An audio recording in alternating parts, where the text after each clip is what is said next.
All right, Ian, you want to do some quick Christmas memories? We're probably gonna do a on the best of. We'll probably do something. I don't know what to talk about in terms of Christmas memories. I mean, I feel like we've done this every year, and I don't know. Did we do this last year? I don't know. Maybe we did. Well, I think we did. Done a specific disappointing Christmas gifts. We did.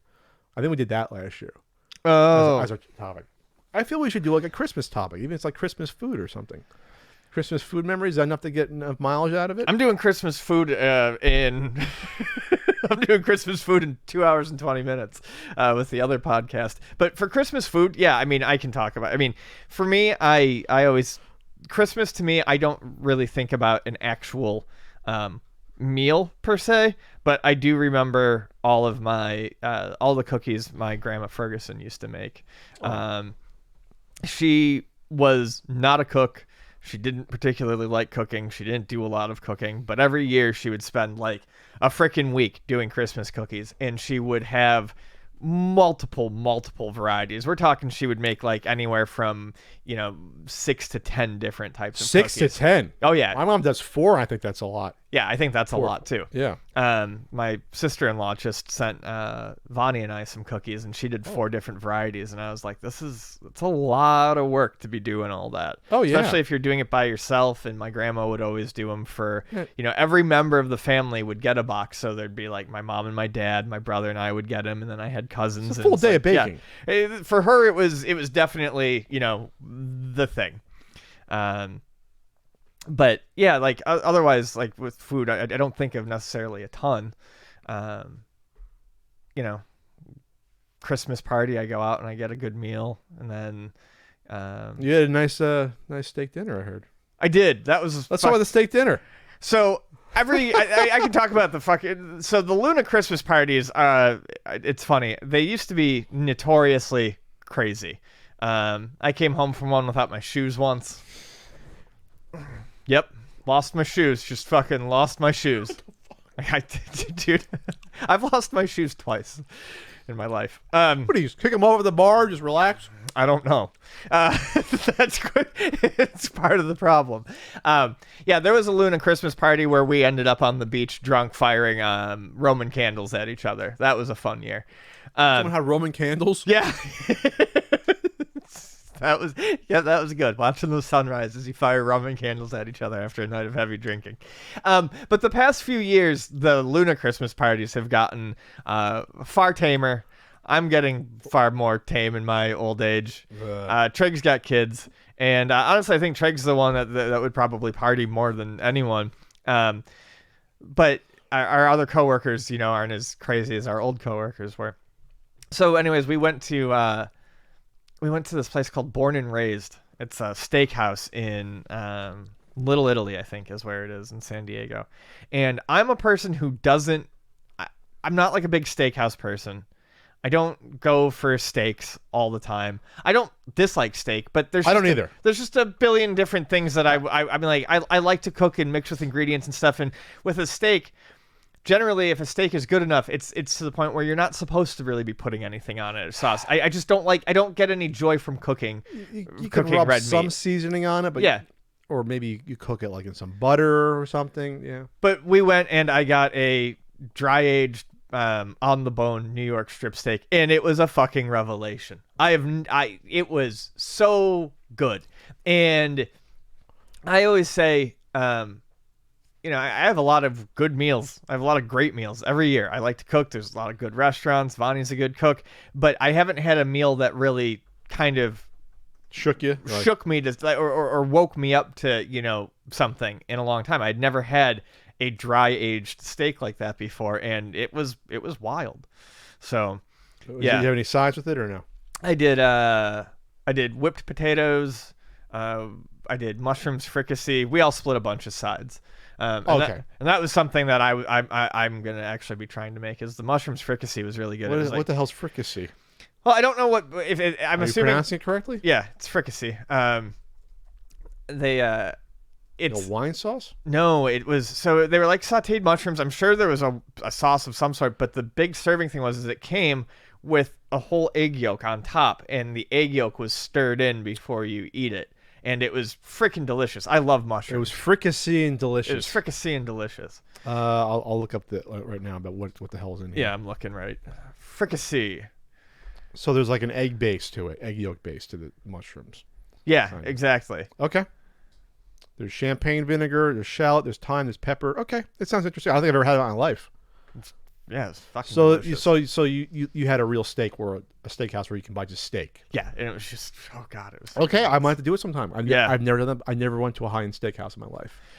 Yeah, I mean, I spent my life not thinking I ever needed to, but that's the thing. As great as it was, and as much as it really changed my perception of some food, it's not something I think I'll be running to go do again anytime Yeah, soon. there's some people that are steak people. There's some people that's what they love eating. Like Sure. That's their thing. It's not mine. All right, so my Christmas food, you know, I so bad before. It's the Feast of the Seven Fish. Oh yeah, It's the highlight of it's what my year revolves around is Christmas Eve when you're Italian. So you start with the antipasta, you know, you got your mushroom salad, you got your plate of you get your capicola, the prosciutto, we get like the fresh bread. Sometimes you can buy the half baked bread, so you finish baking it yourself in the oven. Oh my God, mud on. You bring it out, you put it out, you can get a little, dip it in the olive oil with, you can get, some people don't like the butter. Say it's anti-Italian. I like butter in my bread. Sorry, I do. Me and my sister always did, and my grandfather. yeah, yelled. I do too. My grandfather Solid would yell at me, "What are you doing with the butter?" He was being nice though, but Yeah, but it's delicious. yeah, it's delicious. A nice fresh bread. So you get that. You have the baklava salad, the mushroom salad. As a tradition, my grandfather loved with the meal to have scallions or green onions, and so I have to have green onions with it. I'm the one person that might eat them, but that's my tradition. I'm going to carry forward from my grandfather. He liked just chewing on it during antipasta. So The green onions. yeah, Yeah, that sounds great. I love Yeah. green onions. it's like a palate cleansing type of thing, kind of as well. You have all the cheeses. You have the sharp provolone, the fresh mozzarella. You got that going on there. That's a meal in of itself.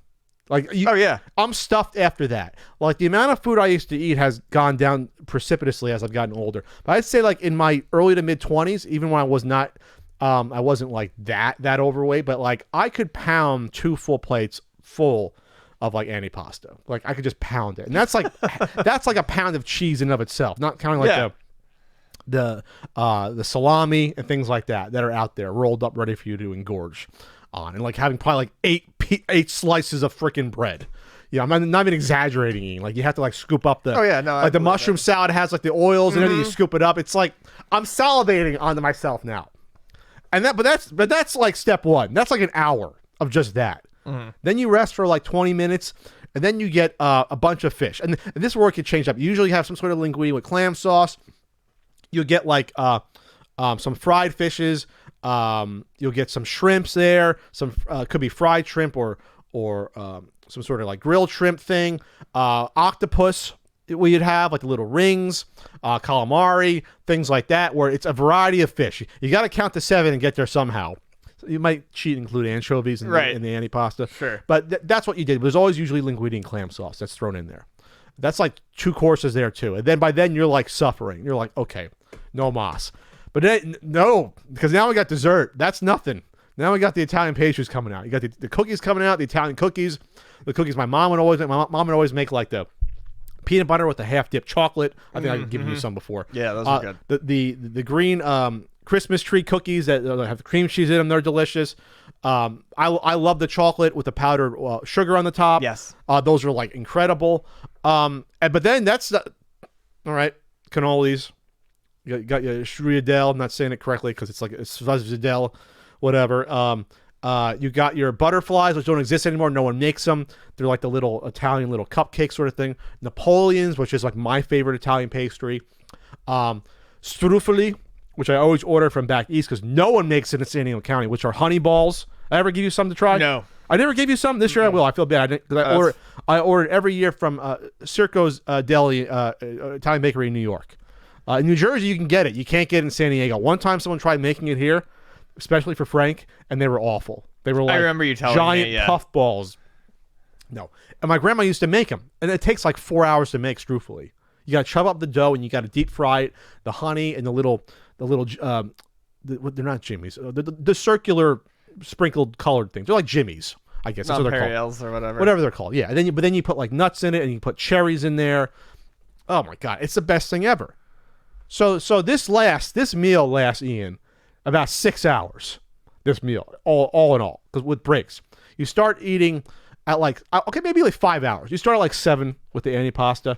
You end at like 11:30 midnight. You got to rush to midnight mass as a kid. You get there. And then in New Jersey, it was always Strifley looks fantastic. Truthfully, it's the best. I never gave you some really, even last year. No. I must have offered it to you. Mm-mm. I'm okay. It's fine. I'm a horrible friend. It's not a big. All right, deal. this year These you're look gonna get delicious though. Yeah. Yeah. And then it was usually like right before dessert.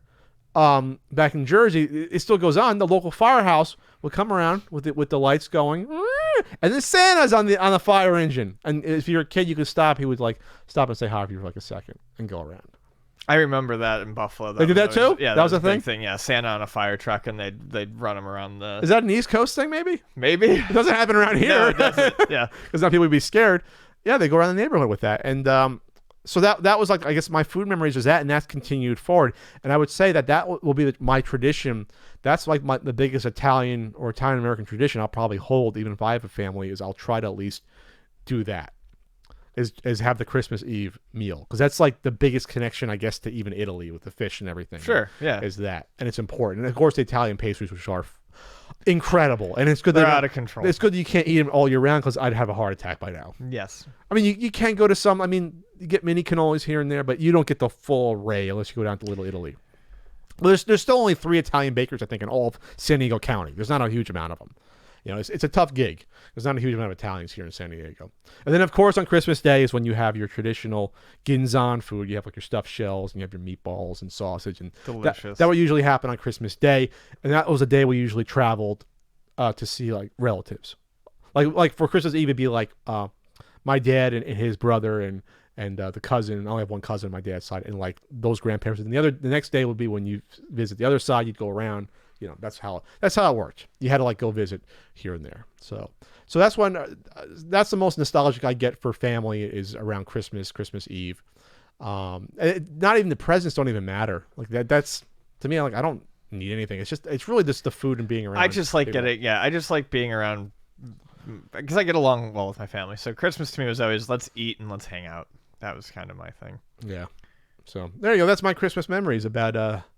What was your food? Did you have Christmas Day or Christmas Eve food? No, like I was saying, well, we always did like a big brunch. You did a brunch on Yeah. Christmas? Yeah, that's what my mom would do. Oh, it wasn't open because we get the Pantone bread. You know that yellow egg bread. Yeah, Is it Pantone? What is it called? Panettone. Yeah, that was your breakfast. You'd have like a better version of I guess like a fruit cake, but it's a bread. Yeah, I've been. You can buy it. You can go up to grocery outlet. You and can still buy it, right? Yeah, you can go up to grocery outlet and they have a big display of it for the holidays. Panettone bread. Yep. It's just like like the most unhealthy bread, like sugary and just good and sweet. There's a sweetness to it. What do they put in that? Italian type of sweet bread loaf, originally from Milan. Okay. Candied fruits and raisins. Yeah, it's delicious. It's a dessert. And that's what we'd have for like breakfast. I gotta stop looking at Strifley recipes.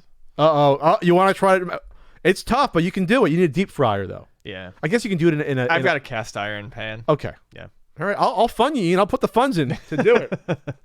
You may not get it the first time. It's tough. Takes a couple hours to do it. Yeah, it looks like it takes a while. Wow. All right. All right. We're gonna move on.